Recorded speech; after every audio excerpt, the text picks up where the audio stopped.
여러분들, 북한이라고 하는 단어가 언제부터 생겼을까요? 북한이라고 하는 단어 생긴 지 얼마 안 돼요. 1945년 38선이 생기고 난 다음부터 북한 남한이라는 말이 있어요. 그 전에 한반도에는 북한 남한이라는 말이 없었다고 그래요. 여러분들 이런 얘기 처음 들어보죠? 북한이라는 말이 없었습니다. 언제부터 생겼느냐? 1945년 38선이 생기면서부터 38선 이북을 북한, 38선 이남을 남한 이렇게 한 거예요. 그 이전에는 북한 남한이 없었습니다. 그러면 그 이전에는 북한을 뭐라고 불렀느냐? 옛날에는 서북지역이라고 부르는 거예요. 그러니까 서쪽, 북쪽, 우리는 서북 청년회 그러면은 황해도, 평안도 이쪽으로만 생각하지만 그것이 아니에요. 북쪽은 함경도를 얘기하고 서쪽은 평안도, 황해도를 얘기하는 거예요. 그래서 그쪽 지역 크게 얘기한다면 함경도, 평안도, 그 다음에 황해도, 이 세 지역을 서북지역이라고 말하는 것입니다. 그런데 이 지역은 원래부터 우리나라에서요 별로 인정받고 있는 지역이 아니에요. 무시받는 지역입니다.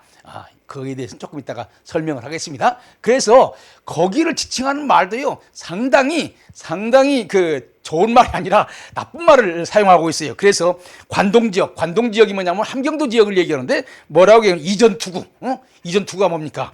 진흙탕에서 개가 싸우는 거예요. 그러니까 그냥 막 아주 악척스럽게, 여러분들, 제가 제처음을 섬겼던 교회가 함경도 사람들이 내려와서 세운 교회인데 그냥 점심때만 되면 얘기하는 것이 곧 싸우는 것 같아. 그러니까 이전투구, 이전이란 말은 말하자면 진흙탕이란 말이에요. 진흙밭에서 개가 싸우는 거예요. 죽기 아니면 살기로 싸우는 게. 왜냐하면 그 좀 거칠고 그러기 때문에. 여러분들, 이북 사람들 약간 거친데 함경도 사람들이 더 거칩니다. 그 다음에 관서지방, 이것이 평안도 지역인데 맹호출림, 그러니까 산에서 그냥 호랑이 나온다 이거예요. 그러니까 싸움 잘하고, 그래서 서북청년단 그럼 싸움 잘하는 사람들. 그래서 해방 이후에는요 이북에서 청년들이 내려와 가지고 이남의 깡패 조직을 다 장악을 해가지고 이남에 있는 깡패 조직들이 꼼짝을 못하는 그런 일들이 있었어요. 그 다음에 석전경우, 이것은 뭐냐면 해서지역은 황해도 지역이에요. 석전경우라고 하는 것은 뭐냐면은 그 돌밭에서 돌밭을 황소가 가는 거예요. 여러분들, 황소가 가려면은 뭐냐면 부드러운 땅은 갈기가 좋지만은 돌밭은 갈기가 힘들다고, 그렇게 힘들다는 거예요. 그러니까 황해도는 소, 저기는 함경도는 뭐죠? 함경도는 개, 그 다음에 평안도는 호랑이. 그래서 북쪽 지역을 상당히 이렇게 낮춰 생각을 했습니다. 왜 이런 일들이 벌어졌냐? 역사적으로 볼 때요, 원래 한, 사만, 만, 진안, 변안, 이건 남쪽을 얘기하는 거예요. 그리고 지금 우리가 얘기하는 북쪽 지역에는요 좀 이민족, 주로 누가 살았느냐? 거란족이나 여진족, 고려시대 때는 거란족, 그 다음에 조선시대 때는 여진족, 이런 족속들이 사는 거예요. 그러니까 함경도나 평안도에는 물론 우리 조선 사람들도 거기서 살았지만은 여진족이나 거란족이 살았었어요. 이민족들이 거기에 살았다고. 우리나라 사람들이 혈통의 순수성을 중요하게 생각합니다. 그런데 거기 그쪽 사람들이 와가지고 우리나라 사람들하고 피가 섞이게 된다고? 그렇게 되면 그걸 쌍놈이라고 부르고 노비라고 부르는 거예요. 이런 측면에서 과거에는 아까 얘기한 그런 북한 지역에는 그런 오랑캐들이 살았다. 이런 측면에서 이 남한의 소위 양반들이 볼 때 그쪽들은 쌍놈들이 사는 지역이다, 이렇게 생각을 한 거예요. 그러니까 그쪽 사람들은 불만이 많을 거 아니겠습니까? 쌍놈 취급을 하는데 뭐 그걸 기분 좋게 생각하지는 않을 거 아니에요. 그래서 북쪽 지역에서는 반란이 많이 일어나. 그래서 고려시대 때에는 묘청에 반란이 일어났고, 조선시대, 조선 말 19세기에 들어서는요 홍경래의 난이 또 거기에서 일어나게 되는 거예요. 여러분들, 불만이 많은 사람들이 반란을 일으키는 거예요. 왜냐하면 이판사판 뭐 이래 주구나 저래 주구나 마찬가지니까 한번 붙어보자, 그래가지고 반란을 시작을 하는 거죠. 그래서 그쪽 지역은 원래 반란 지역이다, 이렇게 생각을 했던 거예요. 그래서 그 반란 좋아하는 그쪽 사람들을 중용하면 안 된다. 그런데 일부 사람들은 거기에 있는 특별히 이제 조선 사람들, 말하자면 여진족이랄지 거란족이랄지 이런 사람들 말고 우리 조선 사람들은 우리가 비록 서북 지역에서 살고 있지만은 우리도 열심히 공부해가지고 과거 시험 봐가지고 우리가 합격하면은 우리도 양반 노릇을 한번 할 수 있지 않겠느냐? 그래서 싸움도 잘하지만은 원래 그쪽 사람들이 싸움을 잘합니다. 싸움도 잘하죠. 왜냐면 고구려의 기상을 이어받아 가지고 싸움을 잘해요. 싸움도 잘하지만 우리 공부도 열심히 해보자. 특별히 평안도에 있는 사람들이 이렇게 공부를 죽게 아니면 살기로, 싸움을 하던 그런 정신으로 공부를 그냥 죽게 아니면 살기로 한 거예요. 그래서 우리나라에서요, 과거를 제일 합격률이 높은 지역이 어딘 줄 압니까? 평북 정주야, 정주. 정주 어디냐면은 평양 위에 그 정주라고 있어요. 정주, 평북 정주, 그 정주에 오산학교도 있고 그러는데 그 정주 사람들이 과거의 합격률이 제일 높았대요. 그래서 과거의 합격증이 그냥 얼마나 많이 돌아다니는지, 과거의 합격증이 너무나 많이 돌아다니니까 그것까지 그냥 방에다가 뭐 창문이 뭉 떨어지면 그것다 바르고 그랬대요. 그런데 문제가 여기 있는 거예요. 열심히 공부해서 과거는 합격했는데, 여러분들 조선시대에 과거에 합격했다고 해서 벼슬 올라가는 것이 아닙니다. 과거에 합격하는 것은 뭐과 같으냐? 예비고사 합격하는 것과 같은 것이고, 그 다음에 이제 학교에서 뽑아줘야 되는 거야. 그냥 과거에는 합격했는데 출세는 못해. 그래서 이제 그 관직에는 못 올라가. 관직에 올라가려면 권문세가가 뒤에서 힘을 써줘야 되는 거예요. 그래, 과거라고 하는 것은 진사, 과거 합격은 진사라고 그러는데, 이것은 일종의 자격시험과 같은 것이고, 거기에서 한 걸음 더 나가서 이제 관직에 오르려면 누군가가 뒤에서 강하게 뒷받침을 해줘야 되는데, 북한에는 그런 세력이 없는 거예요. 그러니까 그냥 과거만 봤지, 그래서 출세를 못하는 거예요. 그러니까 여러분들 옛날에 양반은 누가 양반인 줄 아세요? 문반이나 무반에 속하야, 다시 말한다면 벼슬을 해야 양반인 거예요. 과거에 합격했다고 해서 양반이 아닌 거예요. 벼슬을 해야 양반인 거예요. 그럼 벼슬을 못했으니, 과거를 봐서 합격을 했는데 벼슬을 못했으니 할 게 뭐가 있습니까? 훈장 서당 만들어가지고 훈장밖에 못하는 거예요. 훈장. 이런 사람들이 어떻게 했습니까? 불평이 많죠. 싸움도 잘하는데, 공부도 했는데 출세를 못한다. 그냥 불만이 많아지게 되는 거예요. 그것도 뭐 책 읽는 것도 하루 이틀이지, 책 읽는다고 밥 먹여줍니까? 그래서 살 길을 찾자, 이래가지고 하는 것이 뭐냐면은 장사인 거예요. 장사. 그래서 특별히 여러분들 이걸 알아야 돼요. 옛날에 북한이 차지했던 위치와 서북 지역이 차지했던 위치와 지금 남한이 차지한 위치가 다릅니다. 옛날에는요, 모든 문명이 어디에서 온 줄 아세요? 다 대륙에서 왔어요. 대륙, 중국에서 왔다고. 중국에서 오는 길이 중요한 길인 거예요. 제일 첫 번째 길이 어디냐? 의주. 평북 의주가 중요한 것이고, 그 다음에 평양 중요한 것이고, 개성 중요한 것이고, 그래서 한양으로 오는 거예요.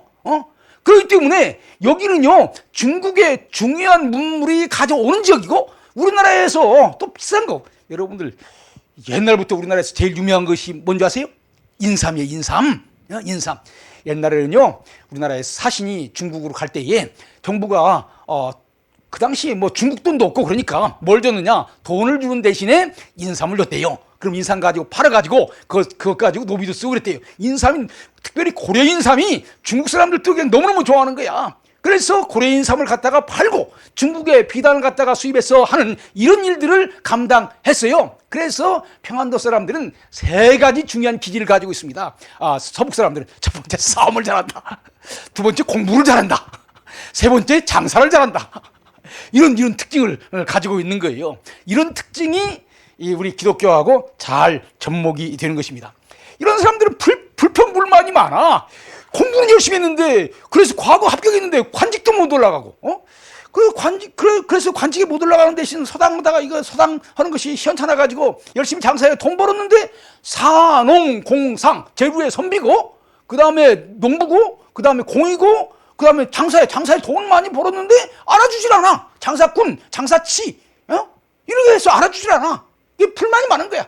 거기다가 힘이 좋으니까 말이야, 한번 붙어보자.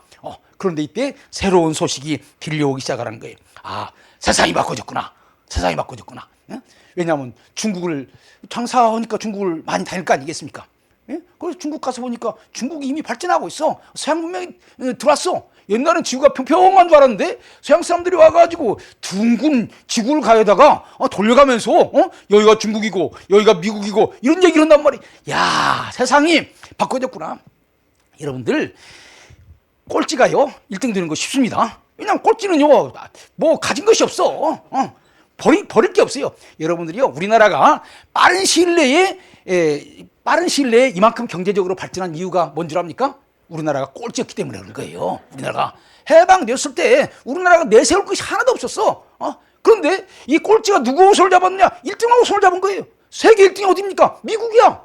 그러니까 꼴찌는 뭐 2등 정도 되면은 1등 시켜도 나는 내 나름대로 하던 것들이 있는데 그건 나도 조금 내 힘을 좀 쓰면은 아이들 쓰면 너만큼 할 수 있어. 그래서 시키는 대로 안 해. 지금 일본이 점점 저렇게 처지는 것이 2등이었기 때문에 그런 거예요.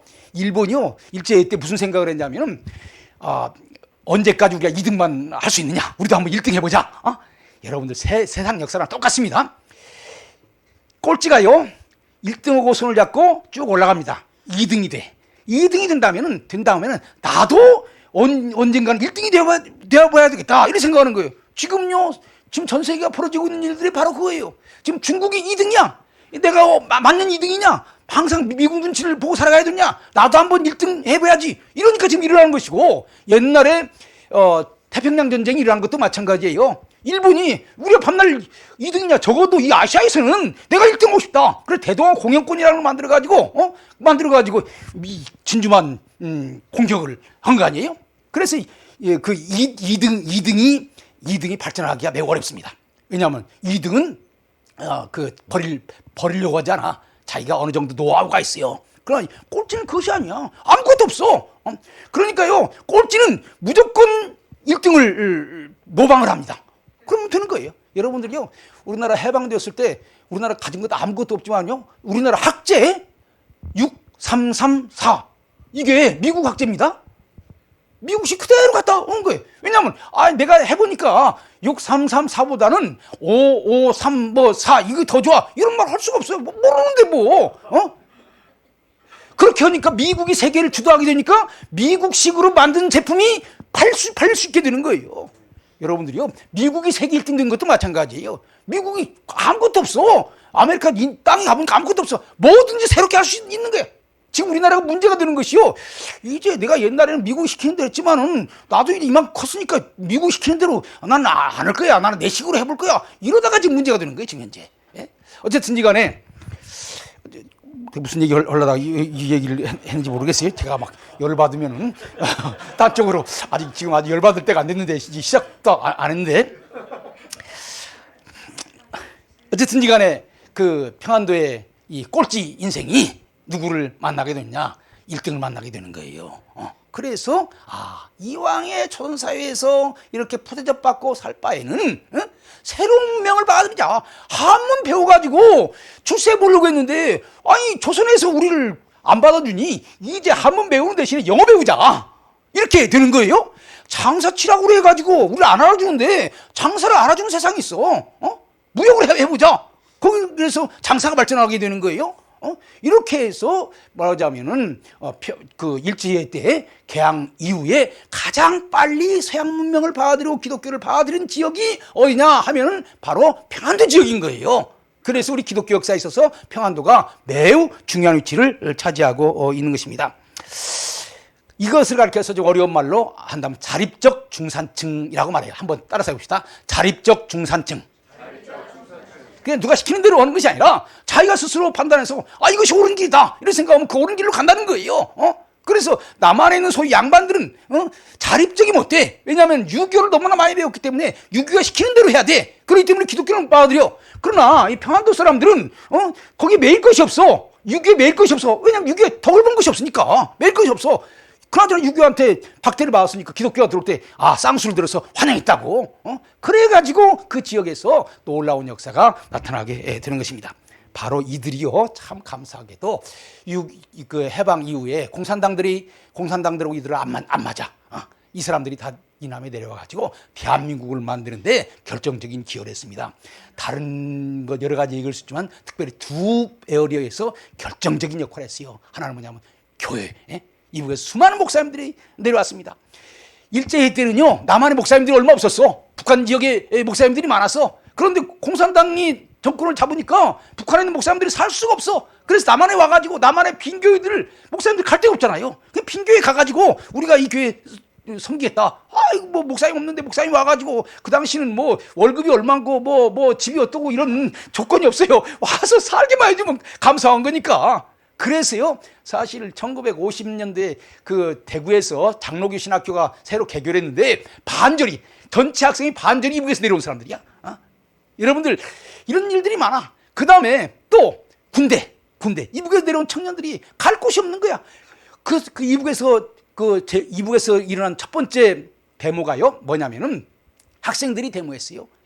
세계에서요, 공산주의에 대해서 제일 먼저 학생들이 반대해서 일어난 데모가 신의주 학생의거입니다. 세계에서 학생들이 공산주의를 반대했습니다. 왜냐하면 학생들의 부모님들은 기독교인들이고 좀 어느 정도 사는 자립적 중산층들이거든요. 이들하고 공산주의는 안 맞아. 그러니까 이 사람들이 공산주의 싫다. 그리고 데모했어요. 근데 학생들과 공산주의자들이 싸워가지고 누가 이겼습니까? 공산주의자들이 지금 무기를 가지고 군대를 가지고 있는데 게임이 되겠습니까? 그러니까 갈 곳이 없어서 다 내려온 거예요. 월남한 거예요. 월남해가지고 먹을 데가 없는 거예요. 잘 데가 없는 거예요. 그래서 먹여주고 재워주는 데를 알아보니까 군대에 가면 먹여주고 재워준다. 그래가지고요, 특별히 학생들이기 때문에 공부 잘하는 사람들이에요. 이제 때는요, 중학교만 다녀도요, 그건 엘리트들입니다. 그 사람들이 우리나라에 군대에 들어간 거예요. 그 사람들이 우리나라 대한민국 군대를 이끌었습니다. 원래 우리나라 군대에는요, 빨갱이들이 많이 있었습니다. 그런데 이북에서 공산주의 싫다고 내려온 군인들이 내려와가지고 군대에 있는 빨갱이들을 몰아내고 자기들이 장악을 했어요. 그래서 오늘 대한민국이 만들어지게 된 거예요. 오늘 대한민국을 만드는 데 있어서는요, 이북에서 내려온 우리 기독교인들, 북한 사람들의 기여가 어마어마하게 중요하다고 하는 것을 우리는 알아야 됩니다. 이들은요, 역사를 보는 눈도 달라요. 이들은 역사를 어떻게 보느냐. 남한 사람들은 주로 통일신라를 정통성 있게 생각을 합니다. 그래서 삼국을 신라가 통일했고, 그 다음에 신라를 고려가 계승했고, 그 다음에 조선이 내려오고, 그래서 통일 신라 중심의 역사 이해를 가지고 있는 거예요. 근데 이 사람들은 신라는 남쪽에 있고 고구려, 우리는 고구려를 중심으로 한다. 고구려의 수도가 어디죠? 평양이다.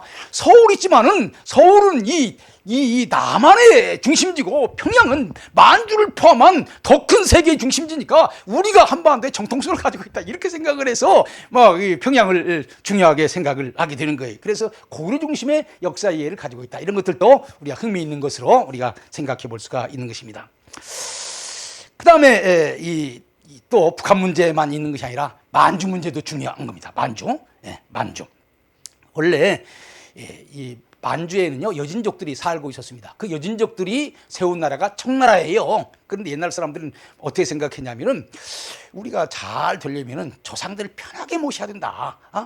그런데 여진족들의 조상의 무덤이 어디 있냐? 만주에 있는 거예요. 만주, 거기에 있는 거예요. 압록강 북쪽에 다 그 청나라의 조상들의 무덤이 있는 거예요. 그런데 거기에 농사 짓고 장사한다고 사람들이 왔다 갔다 그러면 조상들이 잠을 못 자. 그러면 심기가 불편해. 그러면 자손들에게 심기가 불편해서 너희들 복을 못 주겠다. 그러면 청나라 망하는 거야. 그래서 그걸 봉금지대라고 그래가지고 사람 못 살게 만들었어요. 그래서 그 청나라가 중국 대륙을 다 점령한 다음에 제일 첫 번에 해야 될 일이 뭡니까? 자기 조상들을 잘 모시는 거야. 그 일이 뭐냐면은 만주에 있는 자기 조상들의 영혼들을 잘 쉴 수 있게 해준다고 그래가지고 사람들 아무도 못 살게 만들었습니다. 그것이 청나라가 힘이 있을 때는 좋았는데 힘이 점점 약해지게 되니까 아무도 안 사는데 거기 가서 몰래 농사 지어오면 좋고 또 가서 사냥도 해오면 좋고 누가 갔을까요? 거기에? 압록강 이쪽에 있는 우리 조선 사람들이 이 압록강을 넘어서 두만강을 넘어가지고 거기서 농사도 짓고 사냥도 하고 그러는 거예요. 그 뒤에 이제 이모군란 때에는 우리 한국 사람들이 거기 많이 가서 살게 되는 거예요. 그래서요, 우리 한국 기독교는 어디서부터 출발하냐? 바로 만주에 있는 기독교인들로부터 출발하는 거예요. 노스가 복음을 그 성경을 번역을 하고 그 자기들의 건설을 어디로 먼저 파송했느냐? 만주에 있는 한국 사람들. 왜냐하면 노스가, 여러분 노스 선교사 알지요? 예, 존 노스 선교사가 성경을 한국말로 번역했는데 그 한국 사람들한테 전도하려고 오지 않았습니까? 근데 아직 조선에 들어가기는 어려워. 조선은 아직 문을 걸고 있으니까. 그래서 만주에 있는 조선 사람들한테 그걸 전하기 시작을 하게 된 거예요.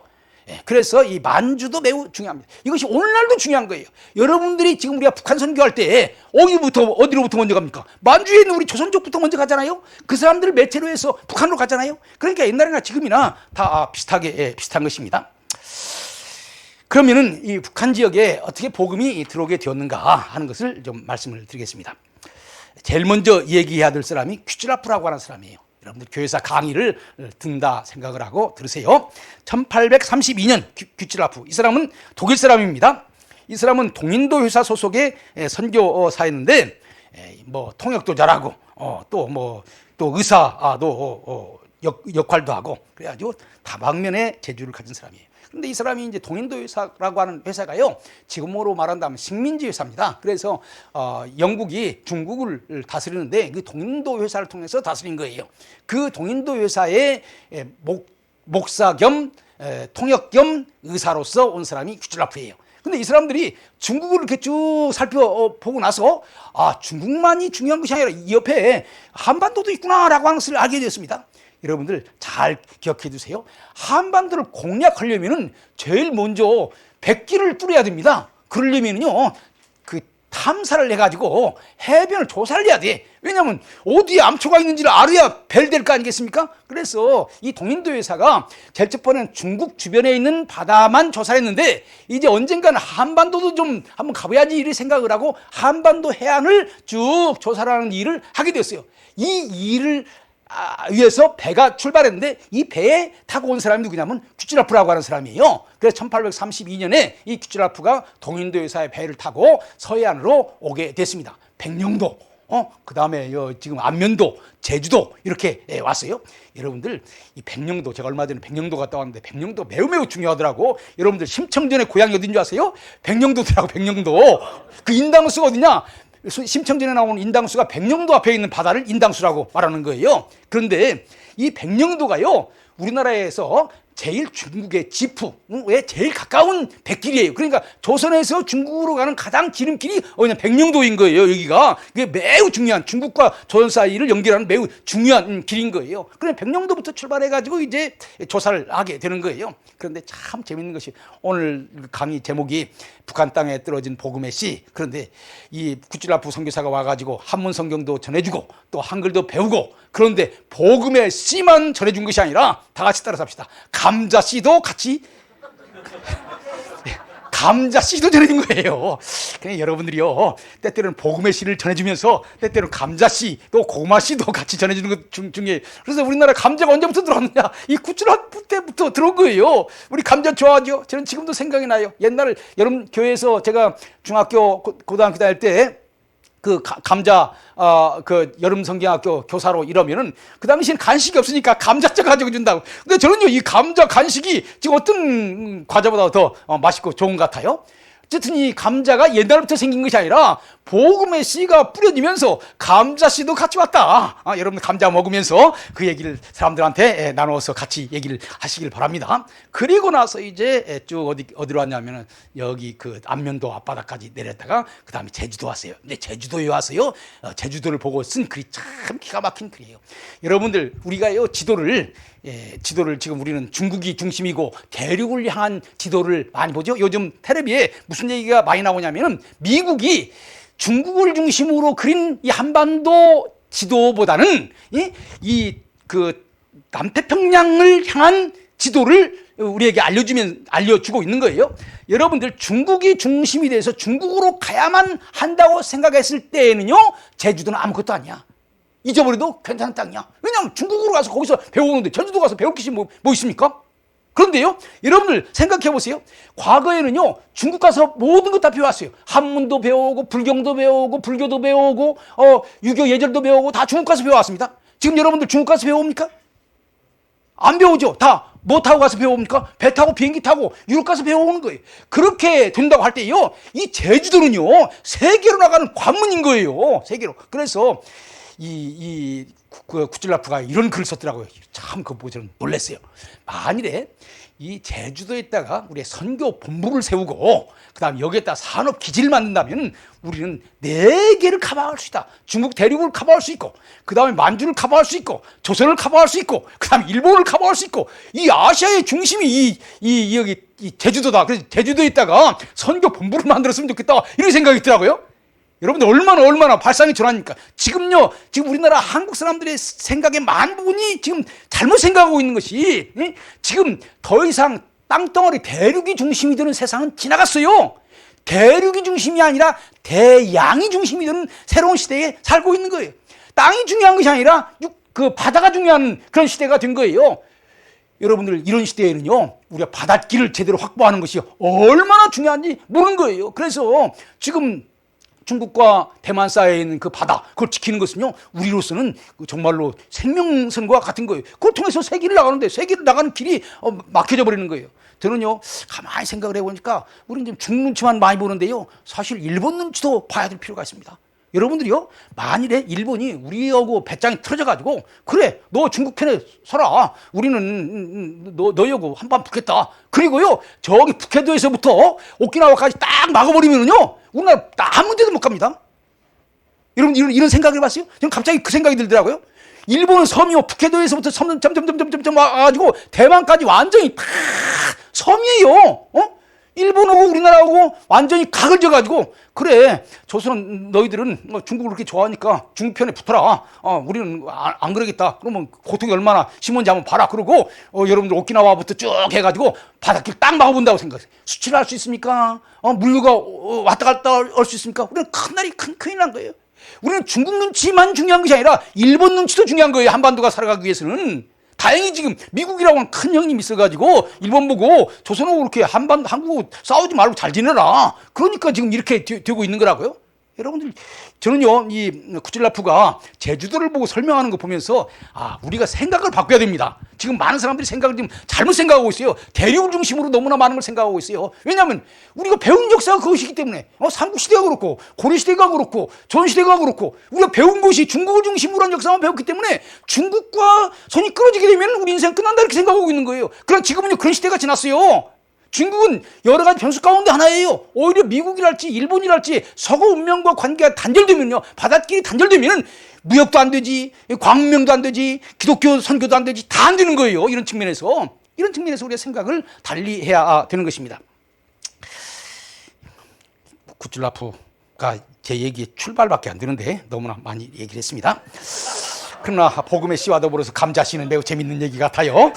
그 다음에 또 한 가지, 그 다음에 윌리엄슨이라고 하는 사람.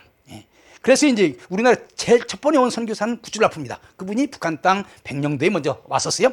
그 다음에 윌리엄슨. 여러분들, 우리나라에서 제일 가까운 중국의 항구가 아까 얘기한 지푸입니다. 그러니까 백령도에서 반트 가면 중국 지푸가 나오고 있어요. 산동선에 지푸가 나오고 있어요. 거기에 선교부가 있었습니다. 스코틀랜드에 선교부도 있었고, 저기 중국에 온 장로교 선교부도 있었는데, 스코틀랜드에서 온 윌리엄슨이라고 하는 선교사가 거기에서 성경을 번역해서 파는 그러한 성서공의 총무로서 활동하면서 이 중국말로 성경을 번역했는데, 중국 사람만 한문 쓰는 것이 아니라 조선 사람들도 한문 쓰고 있기 때문에 이것을 한국에도 전했으면 좋겠다, 이렇게 생각을 한 거예요. 그래서 누가 좀 한국에 가서, 조선에 가서 이 한문으로 된 성경을 조선 사람들한테 전했으면 좋겠다, 이렇게 생각을 하고 있던 차에 누가 나타나게 되었느냐? 토마스라고 하는 사람이 나타나게 됐습니다. 1865년에 토마스가 이제 좀 지프에 와가지고 뭐 이렇게 세관에서 이러는데, 원래 선교사였어요. 그런데 싸우고 선교사 못 해먹겠다, 이 세관에서 공무원으로 살아가야 되겠다 이러는데, 그래도 마음속에 이게 선교사였던 마음이 있어가지고, 내가 선교사로 나가야 되는데 이 세관에서 이게 돈 벌고 이러면 돼? 그때 윌리엄슨이 만나가지고, 당신 선교사로 출발한 사람이 말이야, 이게 공무원으로 이런 것이나 하면 되냐고, 지금 나한테는 지금 저 조선에 가서 이 한문 성경을 전해줬으면 좋겠다고 하는 소망이 있는데 당신이 이 일을 한번 해볼 수 있냐? 그래가지고 이 윌리엄슨한테서 한문 성경을 받아가지고 이제 서해안에 와가지고, 백령도에 와서, 왜냐면 백령도가 제일 가까우니까 백령도에 가가지고 그 한문 성경을 팔기도 하고 거기서 한글도 배우기도 한 겁니다. 그래서 이 백령도가 매우 중요한 장소가 된 거예요. 그리고 1865년에 우리나라에 왔다 간 토마스가 본격적으로 그 다음 해 1866년에 우리나라에 왔습니다. 다 같이 따라서 합시다. 로버트 토마스. 이 사람이 우리나라에 온 최초의 선교사라고 보통 얘기를 하게 되는 거예요. 여러분, 여기에서 이 로버트 토마스가요, 여러 가지로 천재적인 재주를 가지고 있습니다. 그렇다고 공부를 잘한 거 아니에요. 학교 공부는 별로 취미가 없어가지고 공부하면 딴 생각만 하고 있어요. 그래놓고도 배짱은 좋게 선생님한테 빨리 졸업시켜달라고 그렇게 얘기했대요. 그래서 이 공부도 못하는 사람이 빨리 졸업하면 뭐 하려고 그러냐? 자기는 지금 선교사로 가려고 그러기 때문에 이 영국 사람들을 상대로 목회하는 법을 가르치는 이런 신학교육은 나한테는 필요 없다. 오히려 나는 중국말을 배우고 아시안말을 배워가지고 선교사로 나가야 된다. 내가 영국 사람을 위해서 목회하는 실력은 부족하지만 내 선교사로 나가면 잘할 수 있으니까 빨리 졸업을 시켜달라. 그래가지고 학교에서 골치 아픈 학생이었어요. 그래서 그 선교사님들이, 교수들이 모여가지고 이 얘기도 한번 일리가 있다. 졸업시켜주자. 그래가지고요, 공부도 제대로 못하는 사람을 빨리 졸업을 시켰습니다. 그래 와가지고, 성격이 괴짜예요. 와가지고 자기 선배 선교사하고 막 싸우고, 그래가지고 아까 얘기한 것처럼, 나 선교사 못해 먹겠으니까, 나 이제 세관에서 일하는 그 세무공무원 해야 되겠다. 이랬다가, 그래도 내가 선교사로 부름받았는데 이러면 되는가? 이래 다시 선교사로 왔어요. 그런데 이 사람이 언어를요, 중국말도 할 줄 알고 러시아 말도 할 줄 알고 조선말도 좀 배웠습니다. 언어의 천재예요. 그런데 이 사람이요, 북경에 가서 가만히 보니까 북경에는요, 그 당시 러시아 사람들이 와 있었습니다. 여러분들 1860년에 두만강 북쪽이, 블라디보스토크 북쪽이 러시아 땅이 됐어요. 그러니까 두만강만 건너오면은 바로 이 조선인 거예요. 그러니까 그 당시에 러시아는요, 정교회가 자기 종교라고. 그러니까 이미 한국에는 천주교가 이미 들어와 있었습니다. 천주교가. 그러면 그 다음에 러시아가 이제 국경을 맞대고 있으니까 사람을 보내면은 러시아가 오는 거예요. 러시아 정교회가 오는 거예요. 그럼 우리 개신교는 누가 복음을 전할 것인가? 자기는 개신교가 옳은 종교라고 생각하는데, 천주교도 있고 러시아 정교도 있고 개신교도 있는데 그쪽도 기독교인 것은 맞지만은, 그러나 진짜 순수한 복음을 전하기 위해서는 우리 기독교 개신교의 복음주의적인 그런 신앙을 전해야 되겠다, 이런 마음이 든 거예요. 그래서 내가 어떤 수단을 써서라도 조선에 가야 되겠다, 이런 생각을 한 거예요. 저는 여러분들, 우리 한반도가요, 큰 축복을 받은 것은요, 영국과 미국을 중심으로 하는 서구 문명과 만났기 때문에 그런 것입니다. 그런데 토마스가 바로 영국 사람이었어요. 그런데 이 영국 사람이 어떤 배를 타고 왔느냐? 미국 배를 타고 왔다고. 사람은 영국 사람인데 배는 미국 배예요. 그리고 미국 사람도 거기 있었습니다. 그래서 우리 한국 사람들이 최초로 미국 사람들과 만나게 된 것이 제너럴 샤마노 사건인 거예요. 그래서 윌리엄슨한테 다시 갔어요. 1년 전에 만났던 윌리엄슨한테 내가 조선으로 가려고 그러니까 성경책 달라. 그래가지고 성경책 가지고 이제 또 쭉 올라갔습니다. 여러분들, 재밌는 것이요, 그 당시에 아주 중요한 무역 품목들, 제너럴 샤마노는 상선입니다. 상선은 장사배예요. 장사꾼들은 팔 것이 있어야 되고 살 것이 있어야 됩니다. 무엇을 팔았으면 장사가 잘 됐을까요? 여러분들, 조그마한 바늘, 그 옛날에 없었어요. 바늘, 그거를 가지고 왔어요. 조선 여인 여자들에게는 그 바늘이 얼마나 중요한지 몰라. 그 바늘, 그 바늘 가지고 그 팔려 가지고 온 것이고, 그 다음에 복음을 전하기 위해서 한문 성경 가지고, 얘기가 깁니다. 여러분들, 언제 우리 에스더 기도회에서 올해가 1866년에 지금 올해가 2026년이죠. 그러니까 몇 년 되는 거죠? 140년. 아니죠. 160년. 이 160년 되는 해입니다. 올 9월달. 그러니까 한국교회가 이 제너럴 샤마노 사건에 대해서 한번 기념하는 그런 일들을 했으면 좋겠습니다. 스토리가 많아요. 복잡해요. 그러나 생략하고, 그래가지고 이제 그 제너럴 샤마노가 쭉 올라가면서 바늘을 보여주니까 조선 사람들이 너무너무 좋아하는 거야. 이것까지면은 이 바늘 지르기 너무너무 좋은 거예요. 그러면서 그 배에 탄 사람들한테 복음을 전해준 거예요. 그런데 이 당시 우리나라를 지배하던 사람 누구냐? 대원군인 거예요. 이 대원군이 생각할 때는 이 서양 오랑캐 종교가 온다고 하는 것은 유교를 망하게 하는 거야. 그럼 우리나라는 망하는 거야. 여러분들, 세계의 중심은 중국인데 알지도 못하는 그런 서양 사람들이 와가지고 서양 문명을 전한다고 하는 것은 조선이 망하는 것이라고 생각을 하게 된 거예요. 그래서 대동강 면에서 토마스 선교사를 죽여버리고 만 겁니다. 그래서 우리나라의 최초의 순교자가 누구냐? 토마스인 거예요. 그래서 백령도에 뿌려진 한문 성경이 점점 들어와서 평양 안에까지 오게 되는 것입니다. 재밌는 것은요, 그 1865년에 백령도에 한문 성경을 전해줬다고 그랬죠. 그 한문 성경을 백령도에서 받은 그 어떤 사람이 그 성경을 평양에 있는 사람들한테 전해줘가지고, 평양에 있는 사람들이 이거 이러고 보니까 그럴듯하거든. 그러니까 중국으로 가는 사신한테 내가 작년에 한문 성경을 봤는데 그걸 또다시 한번 좀 얻을 수 있느냐, 이런 얘기를 했다는 거예요. 그러니까 그 얘기를 듣고 1866년에 토마스가, 야, 내가 작년에 가서 전한 그 성경책이 반응이 있구나, 또다시 한번 가야지. 그래서 1860년에 또 오게 되는 거예요. 그래서 저는요, 대동강에 백령도에 뿌려졌던 복음의 씨, 그것이 대동강에 뿌려지게 된 것이고, 예, 그렇게 해서 이제 복음의 씨가 점점 확산됩니다. 그러나 다 이제 뭐 어려움을 겪고 순교하고 문을 꼭꼭 걸어 잠그고 만 거죠. 여러분들이요, 참 저는 그 당시에 참 기록을 보면은요, 정말로 여러분들 생각을 상상을 못할 거예요. 이미요 서양은 막강한 힘을 가지고 중국이라고 하는 큰 나라를 무너뜨렸습니다. 그러니까 중국 사람들이 이제 서양 사람들이 얼마나 무서운지 알고 있어요. 그래서 서양 문명을 거부하기보다는 서양 문명을 잘 활용해야지 이렇게 생각을 하고 서양 문명을 수용하려고 생각을 하고 있었어요. 그래서 이제 중국 사람들이 조선 사람들한테 뭐라고 얘기하냐면, 대원군이나 혹은 고종에게 뭐라고 편지하냐면, 우리도 한때는 서양 문명과 맞서 싸워보려고 했지만은 서양이 무서운 나라야.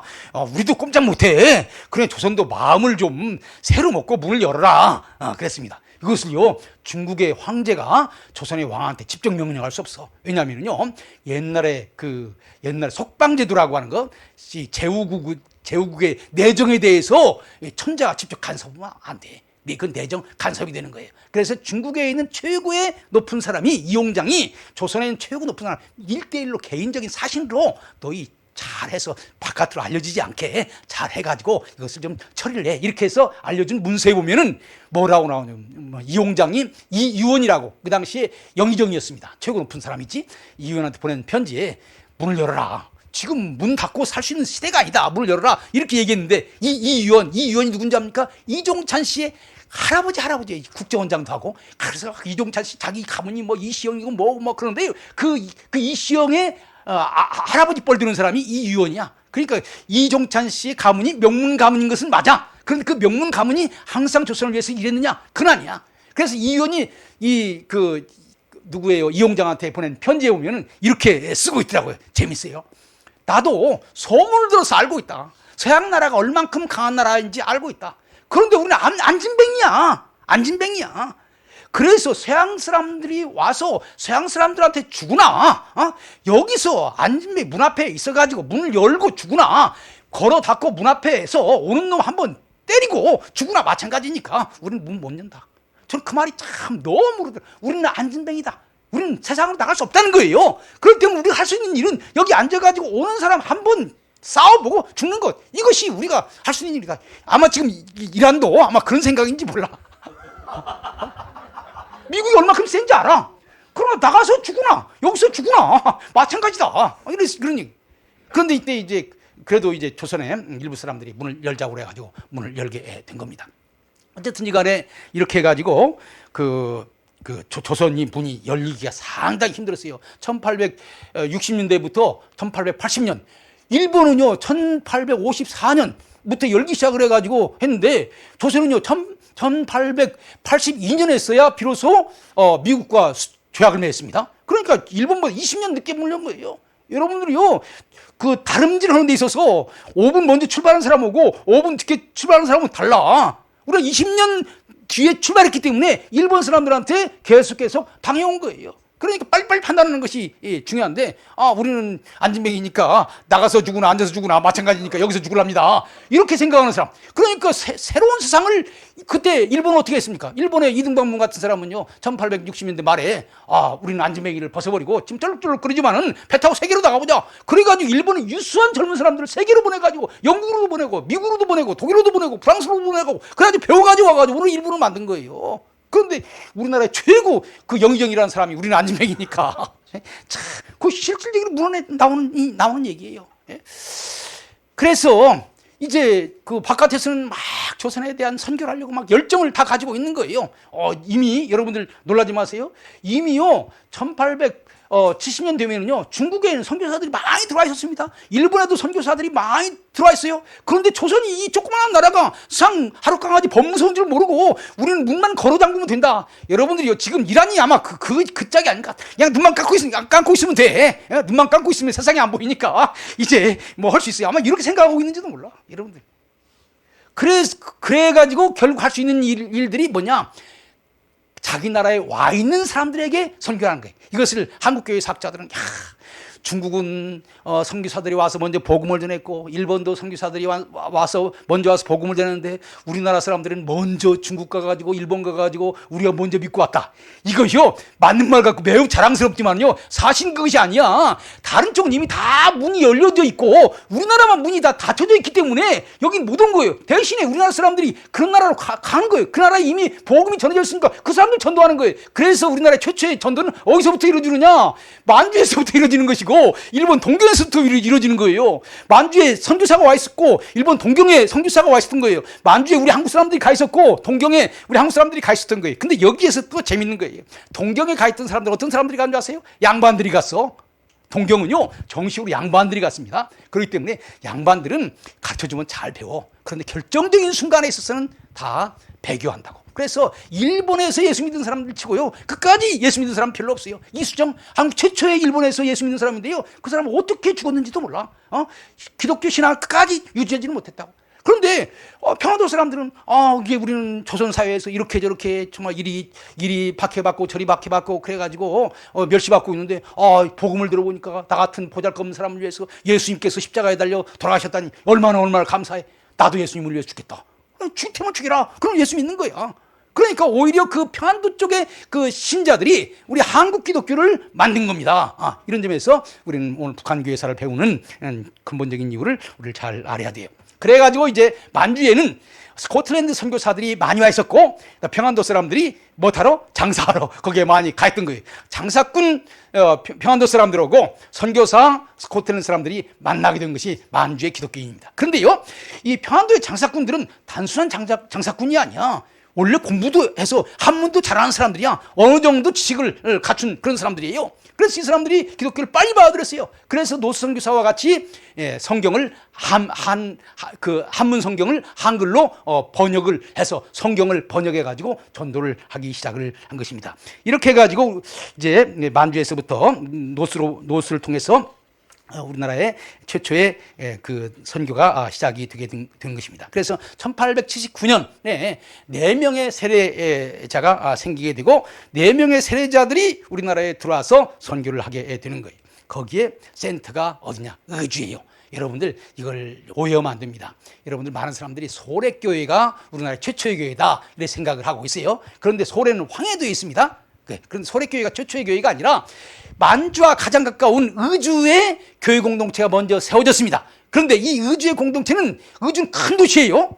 왜냐하면 중국과 교류하는 큰 도시이기 때문에 거기에는 관리들이 박해를 많이 해. 그렇기 때문에 모였다가 못 모였다. 그래서 일관성이 계속 이어지는 것이 아니라 모일 때는 모였다가 또 박해하면 또 흩어져 있다가 그래요. 1880년대부터 이미 의주에는 기독교 공동체가 있었습니다.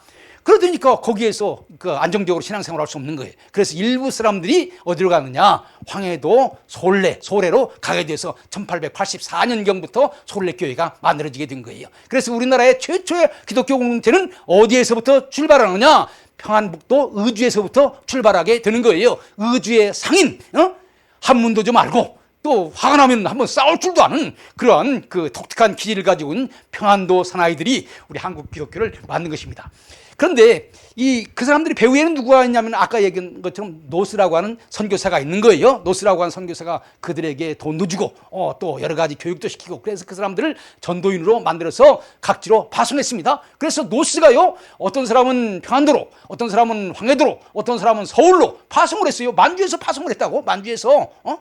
그런데 이제 스코틀랜드 선교부가 노스한테 얘기하는 거예요. 너 지금 만주 선교하라고 보냈는데 만주 선교도 힘든데 조선 선교까지 확장하는 것은 무리다. 그리고 조선에는 이미 지금 미국에서 선교사들이 와서 선교하고 있으니까 조선 선교는 그 미국 선교사들한테 넘겨줘라. 이렇게 얘기를 하게 되는 거예요. 그래서 노스를 따라다니던 사람들이 이제 새로운 파트너를 만나게 되는 거예요. 이미 노스가 이제 장로교 선교사들한테 편지 줬습니다. 원래 내가 만주에서 훈련시켜가지고 조선에 선교사를 보냈는데 우리 선교 방침이 만주만 하고 조선까지 펼치는 것은 힘이 너무 버거우니까 당신네들이 하시오. 언더우드한테 편지를 썼어요. 그래서 그 그 만주에서 사역자가 된 사람들, 노스의 사역자들을 이제 미국 선교사들의 사역자, 언더우드의 사역자, 벤슬레의 사역자로 바꾸어지게 된 것입니다. 그래서 저는요, 한국 기독교를 이렇게 정의하고 싶어요. 미국에서 온 선교사와 그다음 노스의 사역자들이 의주 기독교인들이 힘을 합해가지고 만든 출발한 것이 한국 기독교다. 상당히 중요한 정의입니다. 한번 따라서 합시다. 미국 선교사들과 의주 기독교인들이 한국 기독교를 시작했다. 예, 예. 그게 북한 사람들이 한국 기독교를 시작한 거예요. 그러니까 나라로 친다면은 미국 선교사들이 제일 많이 온 것이고, 우리 국내에서는 누가 제일 많이 활동했냐? 의주 사람들이 제일 많이 한 거예요. 그래서 초기에 그 당시에는 선교사들을 도와서 사역한 사람들을 조사라고 했는데, 조사들은 거의 다 의주 상인 출신들이에요. 원래 장사하는 사람들은 여기저기 돌아다니기를 좋아하니까 돌아다니는 일도 아니야. 그래서 여기도 갔다 저기도 갔다. 그래서요, 내가 볼 때는요, 학자들에게 복음을 전해주면은요, 자기 학생들에게 밖에 전도를 못해. 그것도 딱딱하게 어렵게 해요. 그러니까 장사꾼들에게 복음을 전해주면요, 물건 팔듯이 복음을 잘 파는 거예요. 그래서 장사꾼들이 저는 훨씬 유능하다고 생각합니다. 저 같은 사람에게 보배를 줘봐야 뭐 겨우 하나 버티면 하나 둘밖에 안 되는데, 장사꾼들은요 그걸 3배 4배로 남길 수가 있다고. 우리나라의 최초의 그 전도자들은 장사꾼이었다고 하는 거, 이것이 또한 크게 의미가 있는 거예요. 여기까지가 우리나라에 복음의 씨가 어떻게 들어왔는가라고 하는 것을 설명한 것입니다. 제가 네 단계 얘기했어요. 구칠라프, 윌리엄슨, 그 다음에 로버트 토마스, 그 다음에 로스의 사람들, 이 4사람 얘기해서 이것만 잘 알아도 오늘 저녁 여러분들 여기 온 보람이 있을 거예요. 그 다음에 뭐 띄워주세요. 제가 오늘은 저 지도를 설명하면서 제 얘기를 마무리를 하려고. 가만히 있어봐요. 시간이 다 됐네. 좀 이제 그러면 간단하게 얘기를 하도록 하겠습니다. 간단하게 그 지도를 보여주세요. 지도. 예, 북한 좀 줄여가지고 다 보일 수 있어요. 예, 여기 보세요. 여러분들 지금 북한 지역에 선교한 큰 선교부가 지금 북한을 크게 나누면 평안도가 있고 함경도가 있고 황해도가 있습니다. 그리고 이제 해방 이후에는 경기도 북부, 그 다음에 강원도 북부, 이것이 북한 지역이에요. 그러니까 함경 남북도, 평안 남북도, 황해도 5도죠. 그 다음에 경기도 북부, 개성, 그 다음에 저기 철원 북쪽, 이런 쪽들이 이제 말하자면은 북한에 해당이 되는 거죠. 여기에서 활동했던 선교부들이 어떤 선교부들이 활동했느냐? 북장로교, 그 다음에 카나다 장로교, 남장로교, 다 같이 따라서 합시다. 북장로교, 카나다 장로교, 그 다음에 남장로교, 이렇게 활동을 했어요. 그러니까 북감로교, 이게 말을 잘못했는데요. 장로교는 2개, 카나다 장로교회하고 북장로교회가 활동을 했고요. 그 다음에 감리교도 2개, 북감리교회하고 남감리교, 이 4개 선교부가 지금 북한 지역을 선교를 했습니다. 이 4개 선교부가 북한 지역을 어떻게 선교했는가 한번 보도록 하겠습니다. 먼저 평안도 지역부터 살펴보겠어요. 평안도 지역을 좀 확대해서 좀 보여주세요. 평안도 지역. 예, 여기 평안도 지역만, 평안도 이쪽 다 보일 수 있도록. 저 위에 잘 안 보이네요. 강계. 여러분들 평안도에 파란색을 칠한 데가 북장로교가 선교하던 지역입니다. 여기에 보면요, 평양에 점 찍은 데가 미션 스테이션이 있는데요. 평양에 미션 스테이션이 있고, 제일 먼저 세운 거죠. 선천에 미션 스테이션이 있고, 강계, 아주 산골, 거기에 또 있는 거예요. 여기부터 먼저 설명을 하도록 하겠습니다. 여러분들, 우리나라 장로교회 센터가, 우리 기독교 센터가 바로 저 평안도입니다. 제 사진 안 나와도 되니까 저것만 크게 보여주세요. 평양이라고 하는 지역이 어떤 지역이냐? 평안도 사람들이 묘한 데가 있습니다. 서울이 중요하긴 하지만은 서울보다도 더 옛날 도시가 우리 평양이다. 한반도의 중심은 평양이다. 이런 생각을 평양 사람들이 했어요. 이런 것이요, 평양 사람들만 그런 생각을 한 것이 아니라 아주 재밌는 현상인데, 여러분들 1897년에 고종이 조선을 대한제국이라고 바꿨습니다. 대한제국, 황제의 나라라고 한 거예요. 이 제후국은 수도가 하나밖에 없지만은 황제의 나라는요, 서울을 2개 이상 가져야 돼. 그래 황제 위험에 맞는. 여러분들 부자는 집 한 채만 가지면 안 돼. 부자는 2채, 3채 가질 수가 있어. 황제인데 궁궐 하나만 있으면 안 되잖아요. 그거 보여주세요.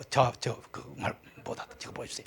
그런데, 그래서, 고종이 1910년, 참, 고종도 보니까 참, 어떻게 보면은 참 한심한 사람이지. 자기 나라가 지금 망할까, 흥할까, 그것도, 지금, 가름할 수 없는 그런 상황 가운데서 내가 그래도 황제인데, 서울에만 궁궐이 있어서 되겠느냐. 또 하나 궁궐을 만들어야 되는데, 어디다 만들까? 평양에다 만들자. 평양 중요한 지역이니까. 그러니까 평양 사람들이 평양은 우리나라에서 서울과 맞먹는 지역이다. 그래서 문화의 중심지라고 하는 거예요. 그런데요, 여러분들 다른 것, 정치, 경제, 문화 모든 것이 다 서울이 중심입니다. 그런데요, 우리 기독교는 어디가 중심인 줄 아세요? 서울이 중심이 아니야. 평양이 중심인 거예요. 평양에요, 세계에서 제일 큰 장로교 선교부가 평양에 있었습니다.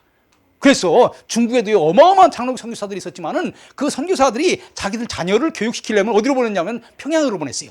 왜 그런 줄 아세요? 평양에는 평양 기독교 학교가 있었고, 그래서 빌리그램 부인이 중국에 와 있던 장로교 선교사의 딸이에요. 자기가 고등학교 다닐 때 미국으로 보내는 것은 너무나 멀고, 그러니까 아시아에서 보내야 되겠는데, 아시아에서 제일 좋은 기독교 미션 스쿨이 어디냐? 외국인 학교가 어디냐? 평양에 있었던 거예요.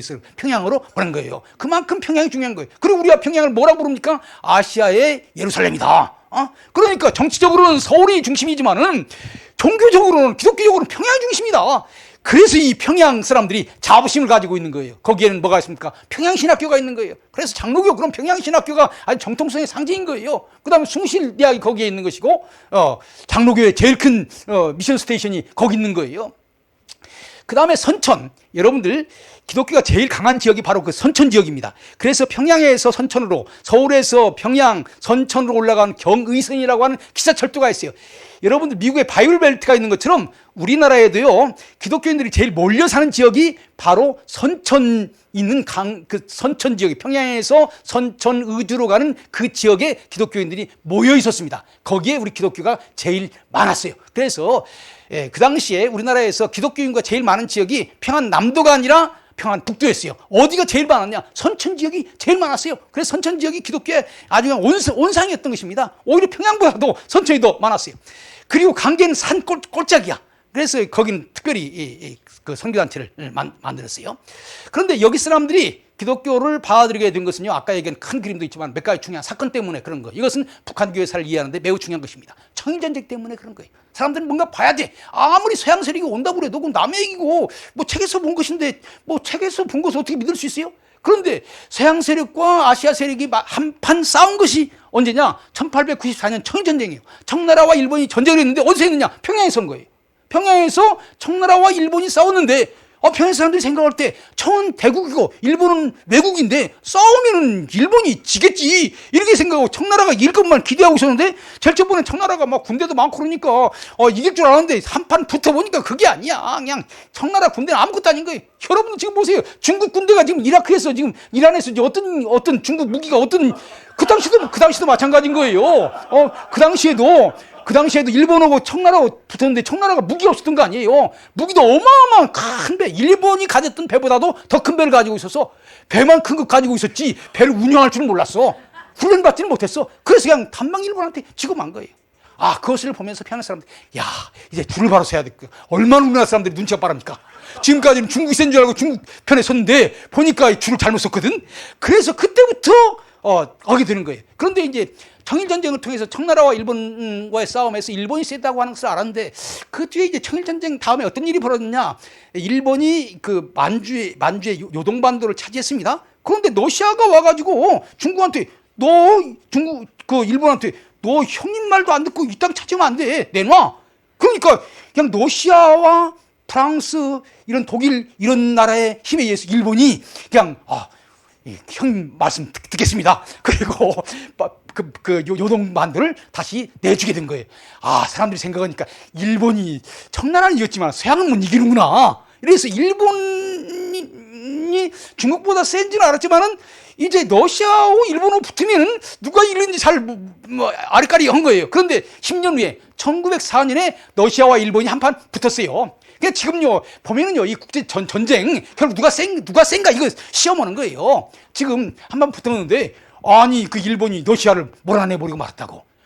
그러니까 세상이 달라진 거예요. 근데 러시아와 일본 사이가, 러시아와 일본이 싸우는데 러시아와 일본을 다 미국으로 불러가지고 미국이 너희들 싸우지 말고 그만 여기서 끝내. 미국 큰형님이 얘기하니까 이 러시아와 일본이 그 미국 말을 듣고 전쟁을 끝냈다고? 그러니까 제일 센 사람 누구야? 미국인 거지. 여러분들 1907년 대북운동이라는 것이 그래서 일어난 거예요. 우리는 러시아도 싫어, 중국도 싫어, 일본 더 싫어. 그런데 제일 큰 세력이 미국이야. 근데 미국 선교사가 여기 와 있어. 지금 우리나라에 와 있어. 얼마 전까지만 해도 우리 막 전도하고 돌아다녔다고. 그래서 그 당시에는요, 떠돌아다니는 소문이 있었는데, 지금 우리가 아무리 미국 보고 우리 도와달라고 그래도 미국이 우리 말을 안 듣지만은, 만일에 우리나라 사람들이 미국 선교사의 말을 듣고 100만 명이 신자가 생기면은 미국을 안 버린다. 그래서 소위 100만 구령 운동이라고 하는 것이 일어났다는 거예요. 약간 믿거나 말거나 하는 것에 속하는 거지만, 정서적으로는 그런 거예요. 정서적으로는. 실제 우리나라 사람들은 우리가 예수를 믿게 되면은, 미국 선교사들이 자기 나라에 가서 우리나라를 도와달라고 얘기할 것이고, 그러면은 우리나라가 일본에게서부터 러시아에게서도 중국에도 매이지 않는 독립된 나라가 될 수 있다. 그래서 1907년에 막 많이 몰려들게 되는 거예요. 이런 소문이 우리나라 소문 얼마나 빠릅니까? 아침에 소문이 서울에서 출발하면요, 점심 되면 부산에 도착한대요. 그래서 소문이 신문보다 더 빠르다는 거 아닙니까? 소문이 신문보다 더 빠르다. 얼마나 재밌는 말인지 몰라요. 이래서 한국 사람들에게 아주 소문이 널리 퍼졌어요. 여러분들, 우리나라에 언제 기독교가 뿌리를 내리기 시작한 줄 압니까? 청일전쟁 이후, 노일전쟁 이후에 교회가 엄청나게 부흥한 거예요. 지금 저는요, 지금 이란 전쟁이 끝나게 되면요, 하나의 새로운 변화가 생기게 될 것입니다. 지금요, 이란에 500만 명의 기독교인들이 지금 생기고 있다고 하는 거예요. 이란 사람들 가운데서도 우리가 지금 줄을 잘못 썼다. 지금 이 서구문명이 어마어마하게 발전하고 있는데, 이제 남녀 차별하고 여자는 무조건 순종해야 되고 광문명은 부정하고 이런 옛날식의 문명이 어떻게 우리를 살릴 수 있어? 우리 예수 믿어야 산다. 이렇게 생각하는 사람들이 생긴다는 거예요.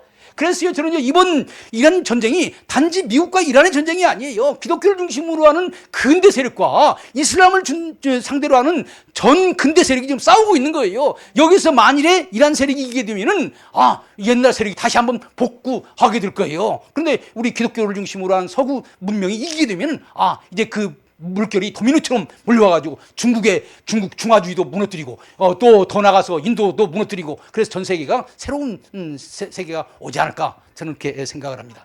어쨌든지 간에 이렇게 해가지고 저 평안도 지역이 제일 먼저 되게 되었고, 그 다음에 그 감리교, 감리교, 북감리교가 영변하고, 여러분들 좀 시간이 너무 없어서 선교사들이 지역을 나눌 때요, 영리하게 나눴더라고.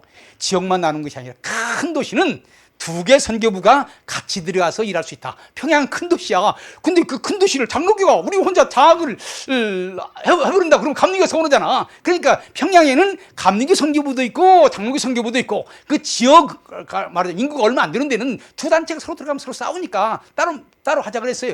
그 같이 들어간 선교 지역은 서울 큰 도시니까 평양, 원산, 부산 이런 데는 여러 선교부가 같이 들어갔습니다. 그리고 이제 그 외 지역은 다른 단체만 들어가게 된 거예요.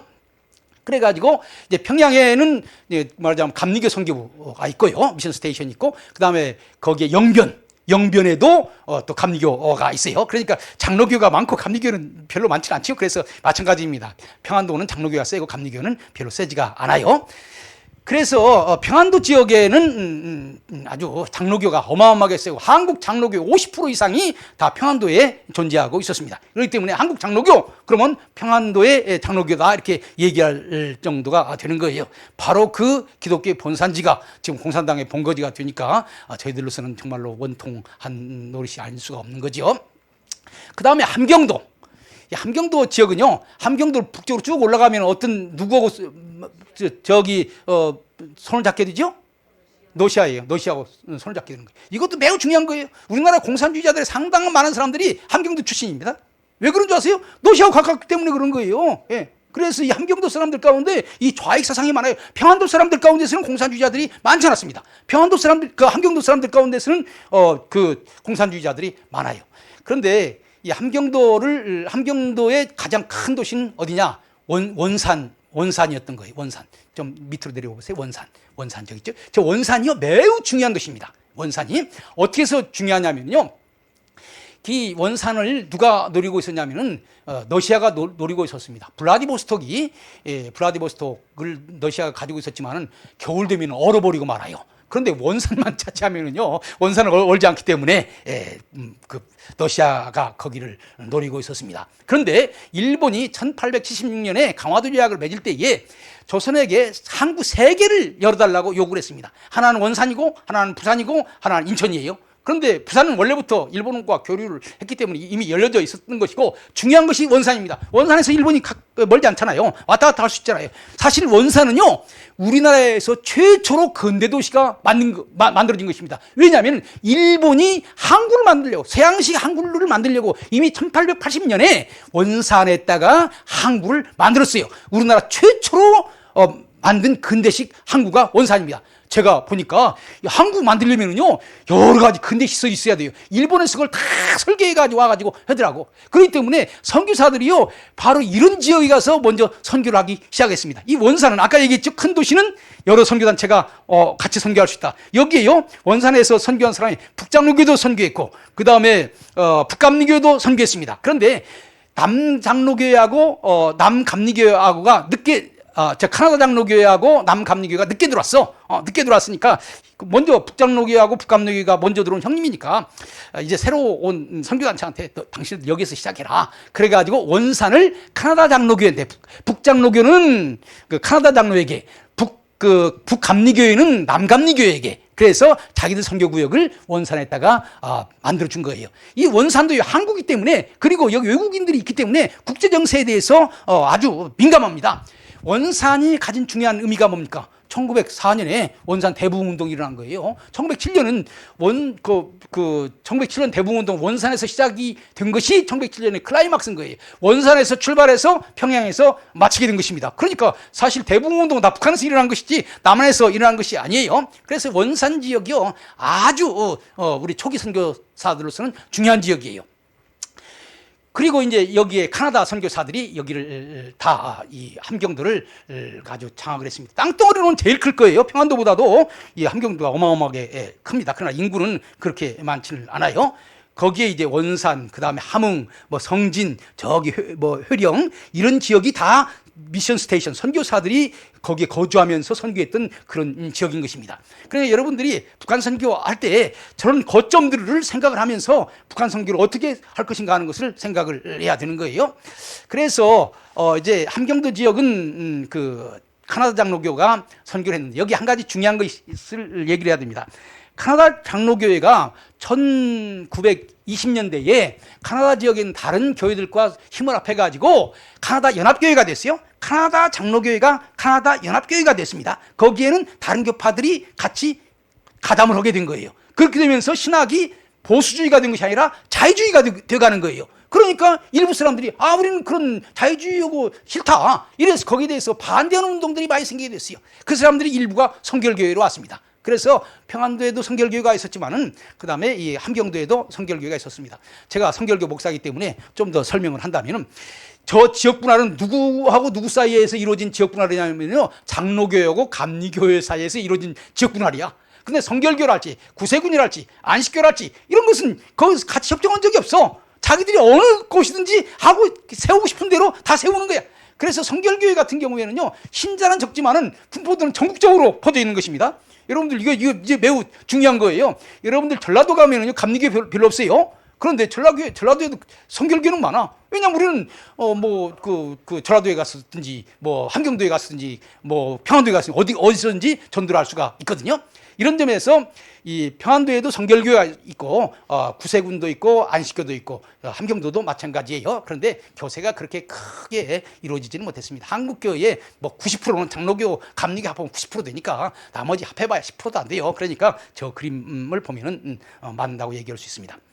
그 다음에 이제 황해도를 좀 설명을 하겠습니다. 황해도, 황해도인데, 황해도에는요, 그 재령, 북장로교회하고 그 북감리교회가 같이 선교를 했어요. 재령에는 북장로교회가 미션 스테이션을 만들었고, 해주 이쪽에는 그 북감리교회가 장악을 해서 선교를 했습니다. 바로 저 그림이 그대로 얘기할 수가 있는 것이고요. 그 다음에 개성, 이쪽 저것을 보라색이라고 표현해야 되나요? 보라색 맞죠? 저 개성, 춘천, 그 보라색 지역은 남감리교 지역입니다. 남감리교가 거기를 장악했는데, 남감리교의 중심은 어디냐면 개성하고 춘천이에요. 개성하고 춘천은 이제 남한이니까 우리 설명할 필요가 없고, 개성에는 남감리교의 중심이 되는 사람이 있었는데, 그게 누구냐면은 윤치호라고 하는 사람. 윤치호가 바로 남감리교 신자인데, 개성을 말하자면 남감리교의 본부라고 생각을 해서 개성을 중심으로 해서 선교를 했습니다. 그래서 크게 본다면은 북한 지역의 우리 기독교는 세 개의 선교부, 북장로교, 카나장로교, 그 다음에 그 남감리교, 이렇게 세 선교회가 북한 지역을 선교를 하고 있었고, 거기에 지금 점점점점 있는 지역이 미션 스테이션입니다. 선교사들이 직접 3가족, 4가족, 5가족, 많으면 10가족 이렇게 있어가지고 그 지역에 학교 세우고 병원 세우고 그랬어요. 미션 스테이션에 얽힌 참 아름다운 얘기 한두 가지만 얘기하고 제 얘기를 마치도록 하겠습니다. 평양 미션 스테이션 1893년도부터 세웠는데, 여기에 제일 먼저 가서 선교한 사람이 사무엘 마펫이에요. 장로교 선교사들은요, 이 마펫 선교사를 장로교의 아버지라고 합니다. 왜냐하면 마펫이 오랫동안 평양신학교 교장을 했기 때문에 장로교 목사들은 다 마펫의 제자인 거예요. 그런데 이 마펫이 한 많은 일 가운데 한 가지만 얘기할게요. 마펫이요, 자기에게 온 사람에게 예수를 믿는가를 확인하고 세례를 준 다음에 이런 기도를 했어요. 오늘 아무개가 나한테 와서 세례를 받았다. 그러나 이 물 세례로 완전하지 않다. 언젠간 이 사람이 성령 세례를 받아서 정말로 열매를 맺는 그러한 신앙생활을 하기를 원한다. 저는 우리 에스더 기도 운동이 성령을 사모하는 모임이라고 저는 생각을 합니다. 맞지요? 예. 그 장로교는 우리는 뭐 성령 운동 그런 거 관계없어. 그게 아니에요. 한국 장로교의 아버지인 마펫이 물세를 주고 나서 성령세를 받아서 진짜 능력 있는 사역자가 되기를 간절히 사모한다고 하는 그 기록을 남기고 있어요. 우리가 영적인 전쟁을 하려면은요, 성령의 능력이 있어야 되는 거예요. 지금 뭐 어둠의 세력과 싸우는 기독교 세력 가운데는요, 우리 성령 운동을 하는 사람들이 많습니다. 지금 미국의 트럼프를 돕고 있는 그 기독교인들 가운데서는요, 성령 운동하는 사람들이 많아요. 그 사람들이 지금 트럼프를 돕고 있는 거예요. 물론 합리적으로 따져서 좀 잘 도와야 될 필요가 있다고도 생각하지만은, 궁극적으로는 영적인 공중권세 잡은 어둠의 세력과 싸움이라고 하는 것을 인식하고 있는 거예요. 그래서 이번에도 트럼프가 목사님들 모셔다가 안수기도 받았잖아요. 그거 왜 그렇습니까? 공중권세 잡은 어둠의 세력과 싸워서 이겨야 된다고 하는 영적인 차원을 생각하고 있기 때문에 그런 거예요. 이런 점에서 영적인 차원이 있다고 생각하고 국제정치를 하는 정치가와 그런 차원을 모르고 정치를 하는 사람은 완전히 다른 거예요. 여러분들, 우리 에스더 기도 운동, 우리가 무슨 힘이 있습니까? 우리는 세상적으로 볼 때는 물질적인 힘도 없고 무기의 힘도 없고 전략적인 힘도 없어요. 그러나 우리는 하늘의 영권을 가지고 하나님의 성령의 능력으로 어둠의 세력을 향해서 예수 그리스도의 이름의 권세를 선포할 수 있는 우리가 되어야 될 줄 믿습니다. 그리고 이제 그 다음에 또 그 밑에 재령 밑에 해주 장로교 얘기했으니까 감리교 얘기도 하나 해야 될 것 같습니다. 해주 선교회를 보면은요, 해주에 보면은 감리교의 해주 요양병원이라고 하는, 결핵 요양병원이라고 하는 병원이 있습니다. 우리나라에 최초로 만들어진 요양병원이에요. 해주에. 여러분들 옛날 우리 이용희 교수님이나 저는 어렸을 때 크리스마스 실 샀을 거예요. 크리스마스 실을 누가 만들었느냐? 저 해주 요양병원을 만든 닥터 홀이 만든 거예요. 왜 어떻게 만들었냐? 이 홀이라고 하는 사람이요, 원래 마펫과 더불어서 평양 선교를 시작했습니다. 그런데 청일전쟁 때 평양 사람들이 너무나 많이 다치고, 그래서 그 사람을 열심히 치료해 줬어요. 원래 의사입니다. 그래서 치료해 줬는데, 치료하다가 자기가 치료해 준 사람은 살았는데 자기가 너무너무 힘들어가지고 죽고 마른 거야. 그래가지고 그 아픔 때문에 그 부부가 같이 왔는데, 부부가 다 의사인데, 엄마가 더 이상 우리 조선에서 사회가 힘들다. 남편도 세상 떠났지. 그래서 미국으로 가면서 조선에서 똑똑한 젊은 부부를 데려갔어요. 그게 누구냐면 박유신이라고 하는 남자와 그의 부인, 우리 소위 그 박에스더라고 부르는 그 부부를 데려갔어요. 이 사람들이 간호사였고, 박유신은 전도사였고, 그 에스더는 간호사였습니다. 그런데 이 남자보다 이 여자가 더 똑똑했던 것 같다. 그래서 미국 가가지고 이 에스더는 의학을 공부했습니다. 그래서 잔스 홉킨스, 지금도 세계에서 제일 유명한 의과대학이 잔스 홉킨스 의과대학이죠. 거기 가서 최초로 우리 한국 여자로서는 최초로 의사가 된 거예요. 얼마나 대단한 것입니까? 그런데요, 그 밑에는 슬픈 스토리가 있어요. 이 박유신 생각할 때 자기 와이프가 너무 훌륭해, 공부도 잘해, 똑똑해, 믿음도 좋아. 사실 이 에스더 집안은 좋은 집안이었어. 이 박유신은 별로 가난한 집안이었어. 그런데 예수 믿는 남자가 좋다고 그래서 이 박유신하고 결혼한 거야. 나는 아무리 낮은 사람이라도 예수 믿는 사람과 결혼하겠습니다. 그렇게 해가지고 박유신과 결혼한 거예요. 이 박유신이 생각할 때 이런 자기와 아무것도 없는 사람과 결혼해 준 에스더가 너무 감사하고 똑똑해. 그래서 미국 가서 자기 와이프가 공부하니까 내가 열심히 돈 벌어서 도와줘야지, 이렇게 생각하고 열심히 식당 일도 하고 열심히 도왔습니다. 세상에 저는 한국 역사에서 남편을 위해서 일하다가 죽은 아내는 있어도 아내를 공부시키기 위해서 일하다가 죽은 남자는 나는 들어본 적이 없어요. 그런데 이 박유신이요, 아내를 위해서 열심히 일하다가 너무나 힘들어가지고 결핵에 걸려가지고 죽고 말았어. 미국에서 죽고 말았어. 그래서 혼자 의사가 돼가지고 우리나라에 왔다고. 다시 그 어머니도 다시 왔어요. 그 어머니가 유명한 사람입니다. 어머니가요, 지금 고려대학교 의대를 세운 사람이에요. 예, 닥터홀 부인이 노제타올이라고. 그런데 이제 그 아들이 있어. 그 홀에 아들이 있는데 그 아들이 에스더를 누나라고 불렀어요. 에스더는 한국 여자고 미국 사람이지만 같이 집에서 같이 가족처럼 살았으니까 둘이 같이 이제 한국에 와서 그 사역을 하면서 병원 사역을 하는데, 이 에스더도 남편 잃고 또 자기 하나님께서 자기를 이렇게 복을 주셨으니 자기는 힘을 다해서 일해야 된다. 그래가지고 이 사람도 결핵으로 죽고 만 거예요. 그래서 이 홀의 그 아들 홀, 아버지 홀은 죽었고 아들 홀의 손이 우리나라에서 정말로 그 결핵으로 죽어가는 사람들이 너무나 많은데 자기가 결핵 요양병원을 만들어야 되겠다, 이렇게 생각을 하고 해주에다가 결핵 요양병원을 만든 거예요. 근데 자금이 없는 거야. 자금을 얻기 위해서 크리스마스 씨를 만들어 가지고 그것을 팔아 가지고 모금을 해가지고 해주 요양병원을 만든 거예요. 그런데 여러분들 기회가 있으면요, 닥터 홀의 조선일상이라고 하는 책을 읽어보세요. 제일 첫 번에 보면 이렇게 기록되어 있습니다.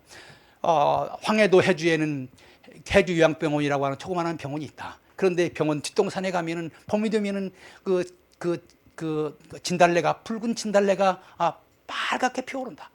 이 홀은 봄만 되면 그 붉은 그 진달래를 바라보면서 폐병으로 각혈하고 죽은 자기의 누나 에스더와 그 다음에 박유신을 생각한다. 그들을 생각을 하면서 이 해주 요양병원을 지었다.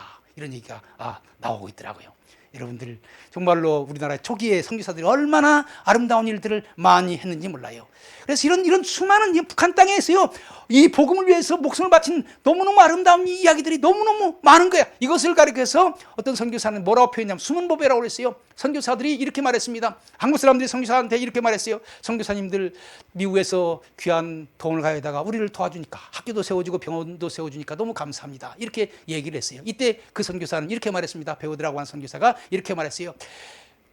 우리는 돈을 가지고 와서 당신네들을 돕지만은 당신네들은 돈으로 계산할 수 없는 보배를 가지고 우리를 돕고 있습니다. 당신네들이 가지고 있는 아름다운 신앙, 그 얘기를 미국에 가서 얘기를 하게 되면 미국 사람들의 그 죽었던 신앙이 다시 살아나고 있습니다. 그래서 한국교회에서 있었던 아름다운 이야기들을 책으로 펴내가지고 미국 가서 얘기하는 거예요. 그래서 미국에 있는 죽어가는 신앙들을 다시 살리는 거예요. 여러분들, 우리가 북한 교회를 보면은요, 너무나 아름다운 이야기들이 많아. 1907년 대북운동 이야기도 많고요, 정말로 가난해서 해방시킨 이야기도 많고요, 무지에서 무지를 바꾼 이야기들도 많고, 북한 교회사를 연구하면 너무너무 아름다운 이야기들이 많아요. 끝이 없습니다. 우리가 그런 이야기들을 통해서 오늘의 우리에게 주는 이야기도 만들어야 되고, 어떻게 보면 그런 얘기들을 다시 발굴하고 언젠가는 북한 땅을 다시 복음화시켜가지고 정말 북한에 예수 그리스도의 계절이 오도록 해야 된다고 믿습니다. 에스더 기도 운동의 가장 큰 기도 제목이 뭡니까? 통일 아니겠어요? 복음 통일 아니겠어요? 예수 그리스도를 분명히 전해야 되는 거 아닙니까? 여러분들, 이런 측면에서 우리가 나라를 위해서도 기도해야 되고 북한을 위해서도 기도해야 되는데, 여러분들, 이란이 무너지게 되고 북한도 무너지게 되고 이란도 무너지고 북한도 무너지고 이란도 복음화되고 북한도 복음화돼서 새로운 역사가 나타나게 되는 놀라운 일들이 정말로 에스더의 이 기도 운동에서부터 보다 점점 크게 확산되기를 바랍니다. 마지막으로 또 인도 얘기 하나 하고 제 설교를 끝내기로 하도록 하겠습니다. 여러분들 가능하면은 여기 누가 우리 주님 뜻대로 살기로 했네, 그 쳐줄 수 있어요? 찬양? 예. 여러분들, 인도의 어떤 선교사님이 열심히 선교를 했습니다. 선교를 했는데 이제 전도에도 사람들이 안 나오는 거예요. 그런데 어떤 한 사람이 선교사님의 선교를 듣고 예수를 믿기로 작정을 했습니다. 예수 믿기로 작정을 하고 이제 교회 나오게 되는데, 그 사람이 자기만 나오는 것이 아니라 자기 와이프도 데리고 나왔어요. 그 다음에 자기 두 아들도 데리고 나왔어요. 이 소문이 누구한테 들리느냐? 추장한테 들리게 되었습니다. 추장이 들어보니까 자기 종족 가운데 어떤 한 녀석이, 정신없는 녀석이 예수 믿고 자기만 믿는 것이 아니라 자기 와이프도 믿게 하고 또 두 자녀까지 다 믿게 하는 거예요. 야, 잘못하다가 우리 종족이 다 그로 넘어가면 큰일 나겠다. 우리가 그런 일들이 일어나기 전에 막아야 되겠다 생각을 하고, 이 추장이 그 사람을 불렀습니다. 불러가지고 이렇게 말했어요. 너 예수를 계속 믿을 거냐? 너 계속 믿으면 너 죽는다. 이때 이 사람이 한 말이 것입니다. 주님 뜻대로 살기로 했습니다. 나는 주님 뜻대로 살기로 했습니다. 영어로 I decided to follow Jesus. 나는 예수님 뜻대로 살기로 했습니다. 주님 뜻대로 살기로 했습니다. 뒤돌아설 수 없습니다. 주님 뜻대로 살기로 했네. 주님 뜻대로 살기로 했네. 뒤돌아서지 않겠네. 그러면 그렇기 때 그 추장이 그렇게 얘기했어요. 만일에 내가 계속 예수를 믿는다고 하면 네 두 아들을 죽여버리겠다. 네 두 아들을 죽여버리겠다. 이때 이 사람이 그렇게 대답을 했어요. 그러니까 이제 말은 했고 동네 사람들 다 모여있으니까 추장이 죽여야 될 거 아니겠습니까? 그래야 이 사람의 길을, 이 신자의 길을 죽여버려야 될 거 아니겠어요? 그래서 그 두 아들을 죽였습니다. 그리고 또 다시 물어봤어요. 네 두 아들을 죽였는데 다시 한번 물어보겠다. 다시 한번 기회를 주겠다. 만일에 내가 예수를 부인하면은 너를 살려주고 내 아내도 살려주고 같이 살도록 해주겠지만은, 만일에 네가 부인하면 내 아내 죽여버리겠다. 이렇게 얘기했어요. 이때 이 사람이 대답한 말이 쌍스람 날 몰라줘도 주님 뜻대로 살겠네. 이 쌍스람 날 몰라줘도 주님을 따르겠다고. 뒤돌아설 수 없다고. 뒤돌아서지 않겠네. 그 다음에 마지막으로 이제 혼자 남은 거예요. 이 추장이 물어봤어요. 너 이제 혼자 남았다. 근데 너까지 죽이고 싶지 않아. 그런데 내가 마저 끝까지 고집을 부린다면은 나도 어쩔 수 없어. 다시 한번 물어보겠다. 끝까지 따라갈 거야? 아니면은 버리고 나와 같이 옛날처럼 우리 종족에서 같이 살 거야? 이때 이 사람이 세상 등지고 십자가 지네. 영어로 얘기하면 The world behind me, the cross before me. 세상은 내 뒤에 있고 십자가는 내 앞에 있어. 뒤돌아서지 않겠네. 우리 한번 이 노래 부르고, 이미 우리 지금 북한 기독교인이 문제가 아니고 한국 기독교인이 문제가 아니고 우리가 때때로 우리도 주님대로 살기로 했다고 작정했지만 뒤돌아서려고 하는 자꾸 유혹이 오는 거예요. 우리도 오늘 이 저녁에 뒤돌아서지 않겠다고 하는 다짐을 하고, 하나님 우리 북한에도 그런 다짐을 가지고 북한에도 가서 복음을 전할 수 있게 해주세요. 세상에 나가서도 그렇게 복음을 전할 수 있게 해주세요. 이렇게 하나님 앞에 우리 신앙을 고백을 해야 된다고 생각을 합니다. 우리 주님 뜻대로 살기로 했네. 한번 같이 한번 불러가면서 우리 기도하도록 하겠습니다.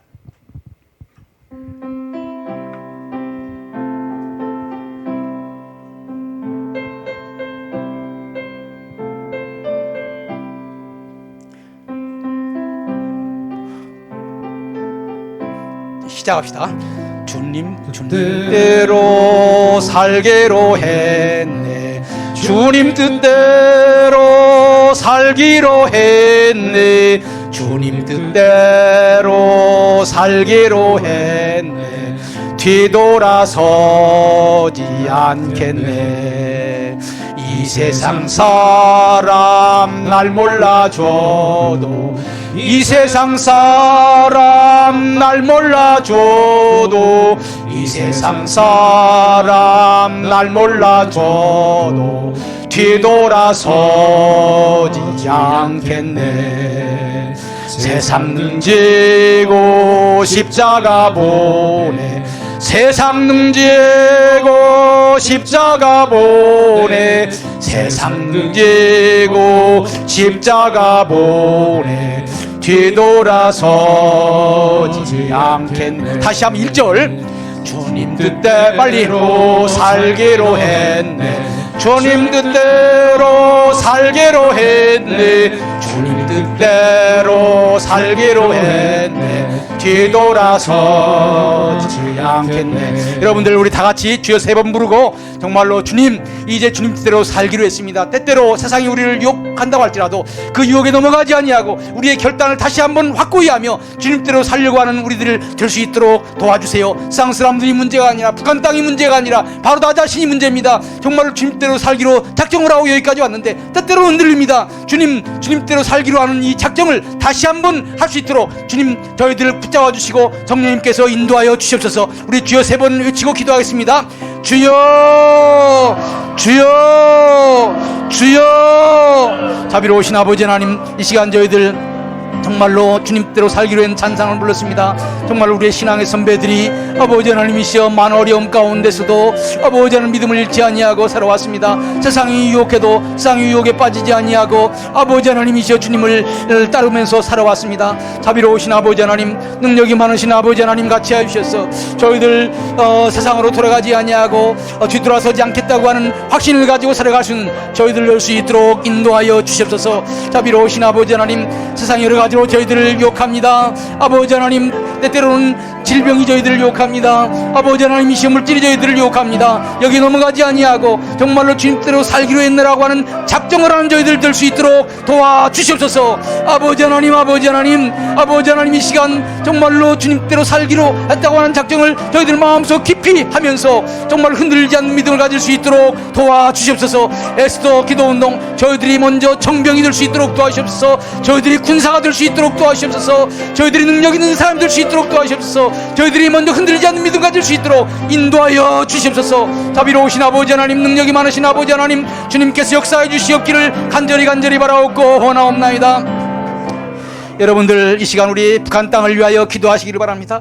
옛날에 우리 북한 성도님들이 얼마나 많은 사람들이 피 흘려가면서 주님을 섬겼는지 모릅니다. 거기에 우리 주기철 목사님도 순교했습니다. 거기에 수많은 사람들이 주님을 위해서 목숨을 바치면서 희생을 했습니다. 아버지 하나님, 저 북한에 있는 우리 성도님들 생각하면서 주님을 위해서 희생한 사람들 생각하면서 북한 땅에도 그리스도의 복음의 역사가 나타날 수 있도록 정말 북한의 김정은 무너지게 해달라고 하나님께서 그를 제거해 주셔서 북한 땅에 복음이 들어갈 수 있게 해달라고 북한 땅을 위하여 우리 주여 3번 다시 한번 힘차게 부르고 기도하겠습니다. 주여 주여 주여. 자비로우신 아버지 하나님 감사합니다. 아버지 하나님, 시간 북한 땅을 위하여 기도합니다. 아버지 하나님 도와주시옵소서. 북한 땅에 얼마나 많은 사람들이 하나님을 믿었습니까? 북한 땅에 얼마나 많은 사람들이 정말로 주님을 섬겼습니까? 얼마나 아름다운 이야기들이 많습니까? 자비로우신 아버지 하나님, 능력이 많으신 아버지 하나님 도와주시옵소서. 자비로우신 아버지 하나님, 능력이 많으신 아버지 하나님, 거기에서 평행대부운동이 일어났고 원산대부운동이 일어났습니다.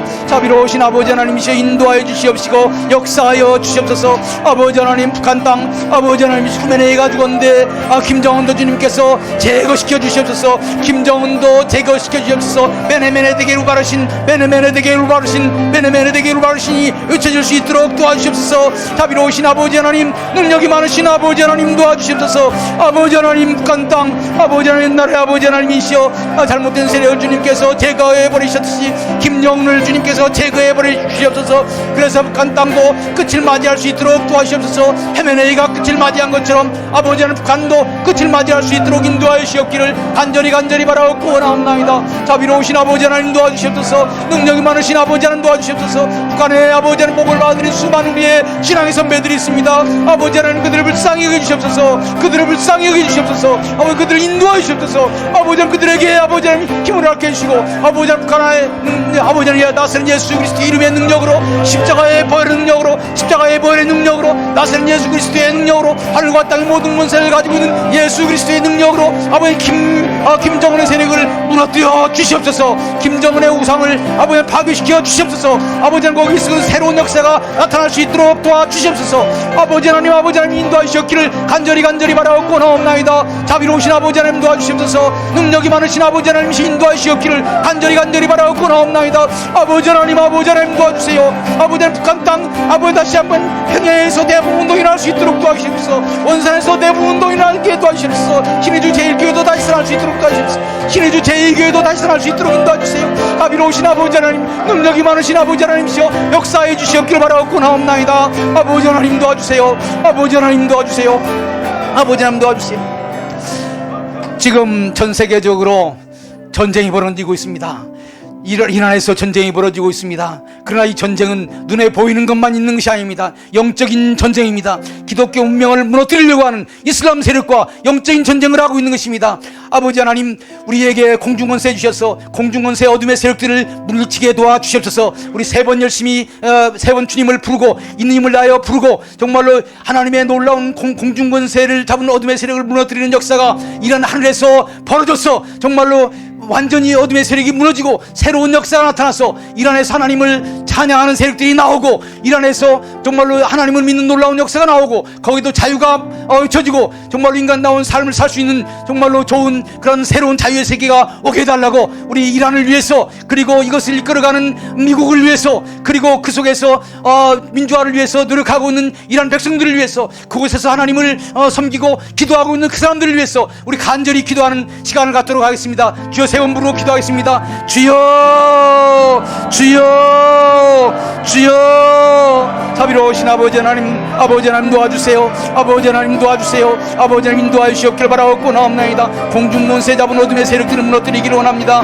공중권세 잡은 어둠의 세력들을 무너뜨리기를 원합니다. 아버지 하나님이시여 도와주시옵기를 바라옵고나옵나이다. 인도하여 주시옵시고 역사하여 주시옵소서. 자비로우신 아버지 하나님 도와주시옵소서. 아버지 하나님이시 인도하여 주시옵소서. 하나님께 영광 돌리는 저희들 낼 수 있도록 도와주시옵기를 간절히 바라옵고 원하옵나이다. 자비로우신 아버지 하나님 도와주세요. 능력이 많으신 아버지 하나님이시 인도하여 주시옵기를 간절히 바라옵고 원하옵나니 주님 도와주세요. 주님 도와주세요. 주님 도와주세요. 아버지 하나님이시 인도하여 주세요. 아버지 하나님이시여 이런 하늘에 어둠의 세력들을 물쳐 주시옵소서. 아버지 하나님 이런 하늘을 주님께서 장악하여 주시옵소서. 공중권세 잡은 어둠의 세력들을 물쳐 주시옵소서. 자비로우신 아버지 하나님 트럼프 대통령에게 힘을 허락해 주시옵소서. 지혜를 허락해 주시옵소서. 어디에 어둠의 세력이 있는지를 밝게 알게 도와주시옵소서. 아버지 이슬람 세력이 무너질 수 있도록 도와주시옵소서. 이간호가 바른 세력들이 무너질 수 있도록 도와주시옵소서. 자유를 억압하는 세력들이 무너질 수 있도록 도와주시옵소서. 자비로우신 아버지 하나님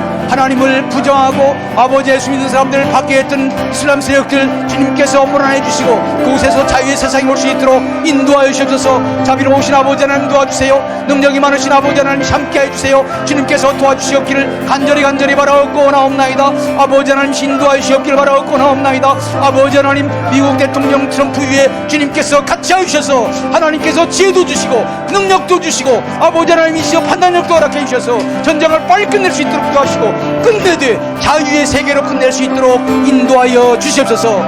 자비로우신 아버지 하나님 도와주세요. 아버지 하나님 도와주세요. 이 전쟁 여기에서 희지부지 끝나지 않게 도와주시고 아버지 혼자 핵을 완전히 제거할 수 있도록 도와주시고 아버지 하나님이시여 또한 어둠의 세력 사악한 세력들을 제거해 주시고 아버지 하나님이시여 기독교인들로 인해서 아버지 하나님 그곳에 새로운 정부가 나타날 수 있도록 주님께서 도와주시옵소서. 주님께 모든 것을 의탁합니다. 주님 도와주시고 인도하여 주시옵소서. 나사렛 예수 그리스도의 이름이 아버지 하나님이시여 중동 하늘 위에 나타날 수 있도록 도와주시고 그래서 예수님께서 하늘로 승천하신 것처럼 다시 그 장소에 다시 예수 그리스도가 다시 재림할 수 있도록 도와주시옵소서.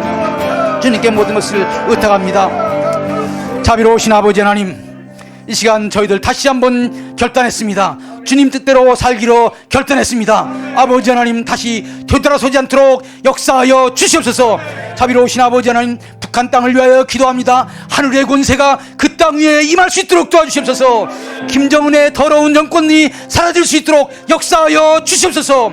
아버지 하나님, 이런 땅 위에도 하늘의 권세로 함께하여 주시옵소서. 그곳에도 자유가 넘칠 수 있도록 인도하여 주시옵소서. 독재의 사슬이 아버지 하나님이시여 풀리고 자유의 해방이 그 땅에 임할 수 있도록 도와주시옵소서. 아버지 하나님, 이 세상에 평화를 허락하여 주시옵소서. 단지 세상과 타협하는 어둠의 세력과 타협하는 평화가 아니라 예수 그리스도의 복음이 온전하게 전파되어지고 누구나 다 자유를 맛볼 수 있는 그런 평화로운 세상이 될 수 있도록 인도하여 주시옵소서. 예수님의 이름으로 기도했습니다. 아멘.